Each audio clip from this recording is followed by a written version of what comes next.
What was that? Nothing. Don't worry. Pretending it's not there won't make it go away.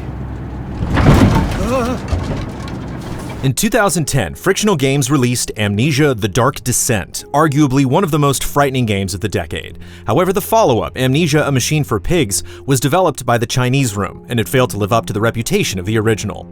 Now, 7 years later, Frictional Games has finally returned to the series, with Amnesia: Rebirth, aiming to return to that deep-rooted sense of dread.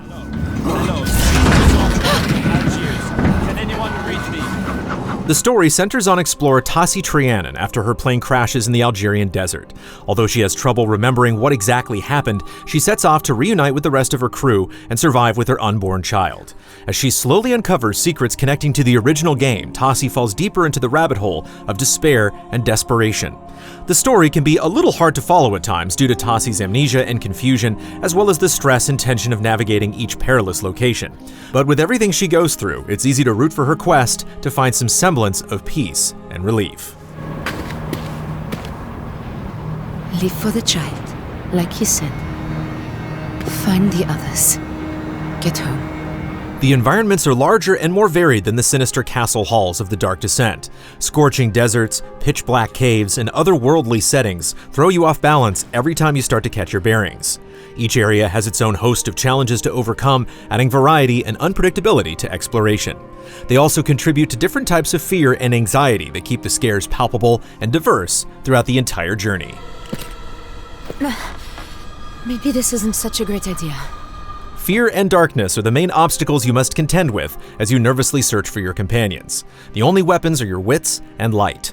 Matches can briefly summon a warm aura of precious comfort, and they can be used to light torches and candles scattered about. The lantern is another source of brightness that can illuminate even the darkest areas, as long as you have enough oil. Managing both assets is a stressful but rewarding balancing act. Frantically searching through shelves and debris in hopes of finding resources is as thrilling as it is gratifying, especially when under duress. Lighting a match and keeping it aflame to activate as many torches and candles as possible is a core part of exploration, and feels like achieving a small victory against unfavorable odds.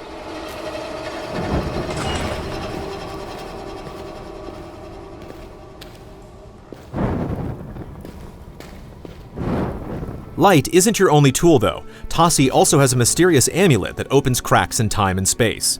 It works like a compass, but only activates when a usable portal is nearby. It's mostly a linear plot device, but it's intriguing every time it's used. This thing on my wrist, it feels alive. Failure doesn't mean game over in Amnesia Rebirth. Instead, how well you avoid harm determines how the game's multiple endings play out.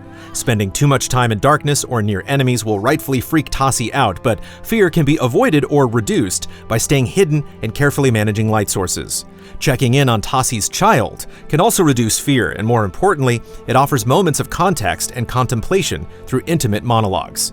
Even if you can only stomach one playthrough, having multiple endings brings tangible consequences for your actions, knowing that with each failure, the creeping grasp of death draws closer.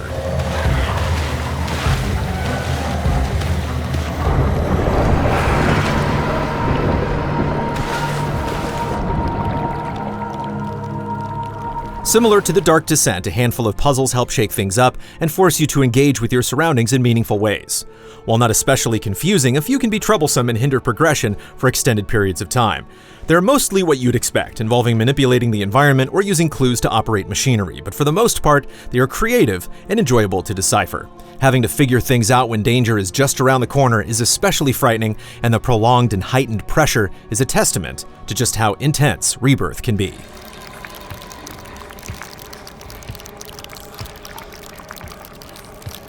Amnesia Rebirth is undeniably scary. Throughout the 10-hour journey, all manner of terrors will seep into your mind.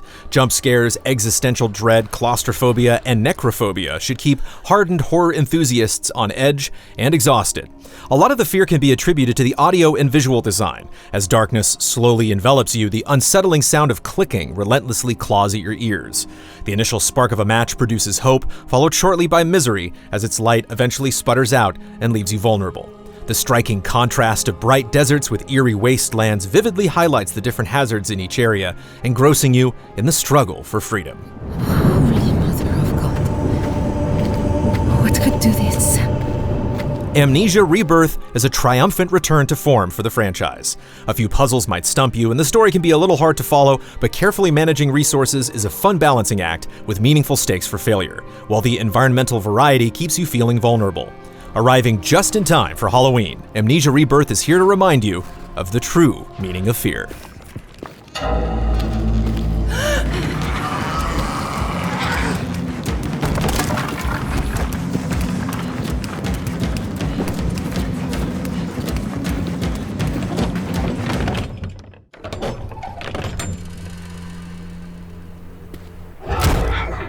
Easy Allies reviews are made possible by generous viewers just like you. If you like what you see, check out patreon.com/easyallies to help us make more.